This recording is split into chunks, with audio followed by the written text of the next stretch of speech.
Merci. Oui, effectivement, je pense que la fermeture d'un collège, c'est jamais quelque chose de gai, surtout qu'on sait les efforts de l'équipe pédagogique de Rosa Parks et des réussites qu'elle pouvait atteindre. Mais à Rosa Parks, on a touché un problème de non-mixité sociale à la défaveur des élèves qui n'est pas solvable autrement que par le choix que fait Vincent Dany et le conseil départemental que de fermer ce collège. Et Vincent pourra évoquer bien sûr tous les moyens qui vont être et qui seront développés pour accompagner cette fermeture du collège Rosa Parks, car l'objectif que l'on souhaite derrière, c'est vraiment la mixité sociale. Et cette mixité sociale, on n'est pas forcément égaux pour l'atteindre. Et je fais référence aux cartes qu'on n'a pas par rapport à celles que possèdent les établissements privés. C'est un peu comme le tarot. Les règles du jeu, c'est quand on a les trois bouts, on a 36 points à faire. Et quand on n'en a que 1 ou 0, on a 51. Enfin, faut que l'été arrive et que je refasse du tarot. J'ai oublié le nombre. Mais en tout cas, vous avez compris. C'est 56, merci Pascal, on fera des parties ensemble. Du coup, on n'est pas tout à fait sur la même ligne de départ et ça a des conséquences qui sont très importantes. On n'a pas pour les collèges privés, ils n'ont pas de quota d'élèves pour la mixité sociale. Ça a été quelque chose que le ministre de l'Éducation a voulu faire advenir, mais qu'il n'a pas réussi à faire advenir.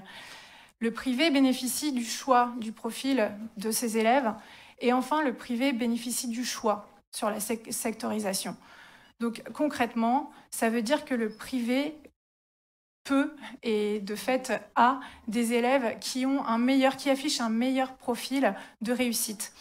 Et ça, c'est pas des estimations au doigt mouillé, c'est vraiment des chiffres qui sont fournis par cet indicateur qui est devenu public au mois d'octobre 2022 dernier, l'IPS, l'indicateur de positionnement social, qui est un indicateur avec les faiblesses qu'il présente et les qualités, en fait, qui recense qui établit le profil d'un élève en fonction de la situation professionnelle de ses parents.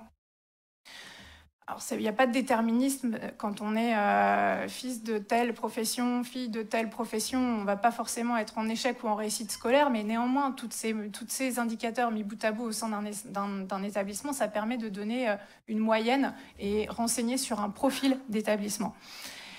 Or, ce qu'on apprend avec la publication de ces IPS en Loire-Atlantique, c'est qu'il y a un décalage fort entre les établissements publics et les établissements privés, au détriment des établissements publics. Et que ce décalage, il est encore plus fort quand on met le zoom que sur la métropole nantaise.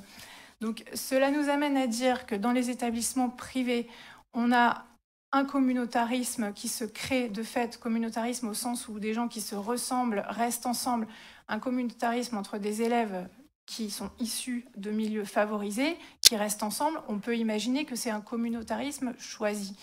Quand on est en REP+, et qu'on voit que l'IPS est bas, et c'est le cas pour le collège Rosa Parks, c'est avec Pierre Norange l'un des IPS les plus bas de Loire-Atlantique, on est face à un communautarisme que l'on peut deviner comme étant subi. Donc effectivement, cette décision de fermer Rosa Parks va permettre d'entraîner davantage de mixité sociale et c'est ce qu'on recherche, c'est cette réussite des élèves. Et je termine en disant que cette mixité sociale, elle est profitable aux élèves qui sont issus de profils défavorisés comme aux élèves qui sont issus de profils favorisés et qu'elle va in fine bénéficier à tout le monde. Merci.